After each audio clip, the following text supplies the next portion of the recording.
the next few minutes are specifically to your future self. Don't flake on it. Come on, son.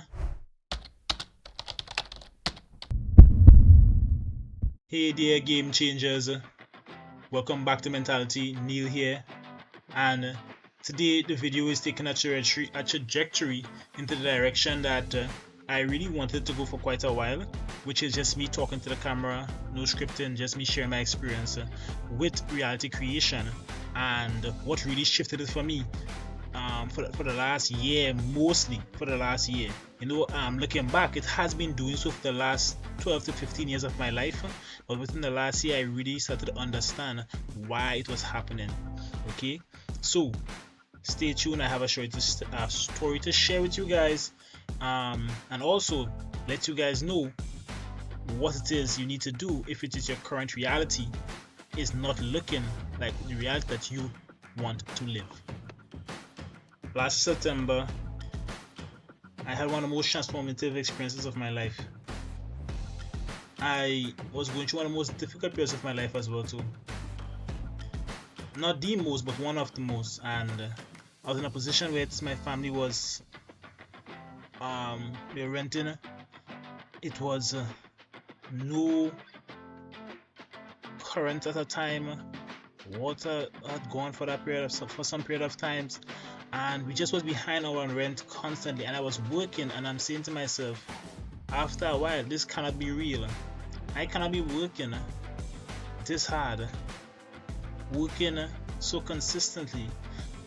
I cannot be saying that I have a dream that I want to fulfill, and nothing that I'm doing is working towards that. Enters Neville Goddard. Coming into contact with Neville Goddard for the first time. The name of the book that I first came across was At Your Command.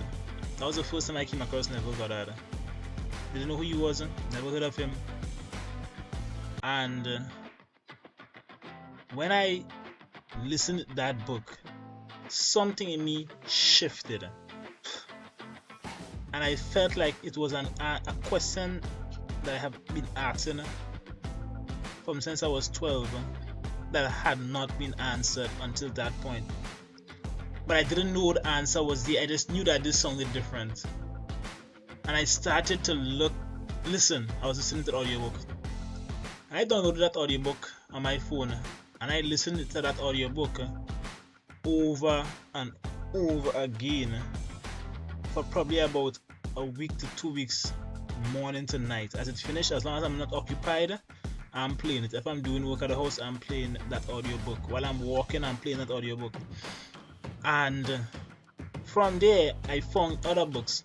I think the second book was Feeling is the Secret. And that led me down a rabbit hole of realizing a massive truth. That the world that I live in is my thoughts and my experiences pushed out. The world that I experience is my thoughts pushed out. My imagination pushed out. And I started to experiment that at that time. And I continued to listen from the books, because after that point I listened to almost all of his books. I think there's only one or two that I have not really listened out, but generally after a point you realize and you get into the idea of what Neville Goddard is really talking about. I would have listened to like numerous, I didn't even know that amount that at the point in time I was recording it, but I stopped. How many lectures I would have listened to of Neville Goddard. And one of the challenges that I feel people face with Neville Goddard when it comes to reality creation and his whole idea behind it is that the trick, I don't even say it's a trick, it's just what it is, the non-reaction to it. And it's not just with Neville Goddard, it's just with reality creation in general. You see, we want to create a reality and we're living in the end, but we still have to go through that period of time where we're still journeying in the current visual reality. And you have to get to that point where it is you lock off your senses.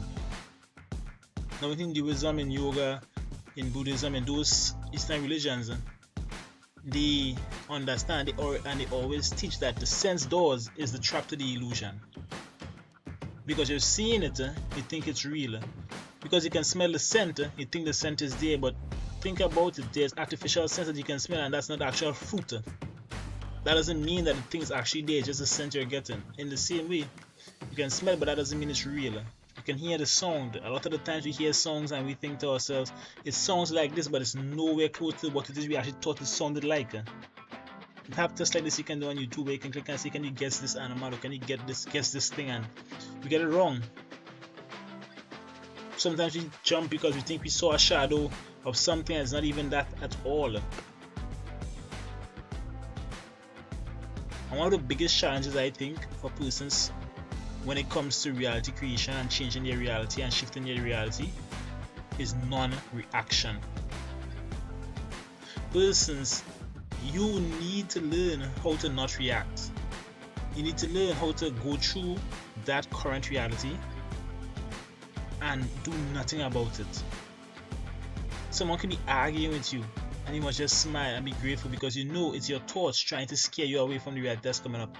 It may sound detachment, like it may sound like you're detaching from the persons around you, but I promise you, you're not actually doing that. What you're doing, especially if this person is someone that you imagined as a specific reality, like for example your wife or your husband, you guys are constantly arguing, you guys are constantly butting heads. And I did this back last year because at that time me and my wife were constantly bickering and arguing, and I at a point in time just stopped arguing. I would just get silent and move away, and I would go and I would imagine, or even after if I catch myself still in it, I would just go and I would imagine, and after a few weeks it just stopped and we started to have a blissful time, and our communication improved so rapidly. And within the last year we improved on our communication so much more than we did in the last 8 years of us being together, because of that imagination of imagining her being the best wife to me and us communicating the best possible way we can, and then me not reacting to the current version of her because that no longer existed to me. In the same way, the home that we were staying in at that time, I said this is not real. I cannot be staying in a place that I'm paying for, but yet I'm not enjoying living in it. And in a short space of time, we were asked to leave, but we could have chose to leave, but we didn't, and we didn't really feel like leaving, even though we were saying we didn't really feel like staying neither. But because we imagined it and we let it go, the best possible solution showed up itself. The thing is, we ended up in a situation that we're asking ourselves, did we create this reality? Did we want to be here? And that's why it's so crucial to be so specific when it is you're creating a reality. We were not sure where we were going to go, but we knew we wanted to move. Now, if we had been specific, we probably would have been there where we wanted to be, or we're probably still heading there where we want to be. It's just that this is a step in the series of events that needs to take place to get us there at the right time. Guys, I want you to understand what I'm saying here. If your reality is that you have a certain level of income, if your reality is that you living in a particular place, that you're seeing particular persons, having particular experiences and all of that, and that's what you want, then nothing else that occurs outside of that is real to you. It should not be real to you. It's like your thoughts. If you're thinking that someone could probably come and just stab you, or someone could come and rob you, and that is not occurring right now, would you take it seriously? If you imagine that you're falling off a plane and you never go onto a plane for that to happen, would you take that seriously? It's just a fleeting thought. And your current reality that you do not want to participate in or don't want to be involved with is a fleeting thought. You give it no mind, and that's where meditation comes in to help you, where you can just stay focused on that one point, where you can focus on this one action,